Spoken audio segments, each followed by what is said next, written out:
আসসালামু আলাইকুম। আজকে আসলাম একটা বিষয় নিয়ে, যে বয়স, চাকরি বয়স 35 নিয়ে আর কি।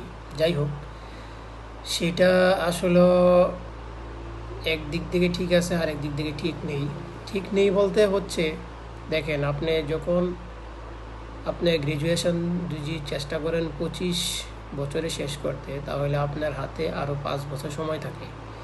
একটা সরকারি চাকরির জন্য বা একটা বিসিএসের জন্য 5 বছর কিন্তু আপনার জন্য যথেষ্ট।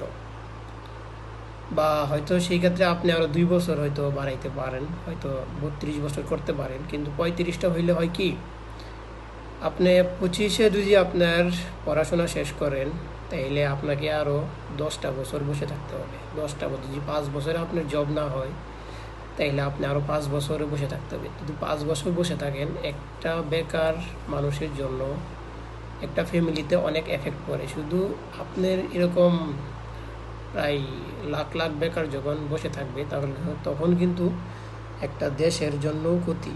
তো সেই ক্ষেত্রে যদি আমরা চিন্তা করি নর্মালি বিষয়ভাবে, প্রতি বছরই তো এভাবে গ্র্যাজুয়েশন বা গ্র্যাজুয়েট এর নিচে অনেকেই পড়াশোনা করে বা করে ছেড়ে দেয়।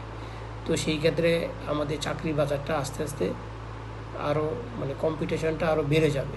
সেই দিক থেকে যদি আপনি 25 বছর, আপনি সেই দিক থেকে আমি বলতে পারেন যে আপনি কারিকুলাম, যে শিক্ষা প্রতিষ্ঠানে যে আপনার শিক্ষা ব্যবস্থাটা, সেটাকে আপনারা যত সেশনজট কমিয়ে যত তাড়াতাড়ি সম্ভব শেষ করা যায়, সেই ক্ষেত্রে আপনি চাকরির এজের দিক থেকে আপনি অনেকটা পাচ্ছেন।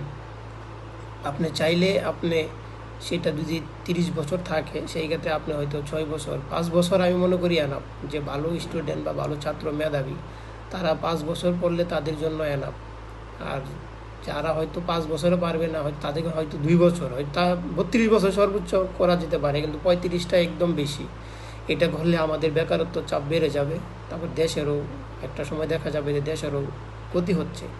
কারণ আপনি 5 বছর বসে থাকবেন, 10 বছর বসে থাকবেন যে একটা সরকারি আশায়, কিন্তু আপনি কিন্তু পিছিয়ে যাচ্ছেন, আদারওয়াইজ আপনি কিছু করছেন না।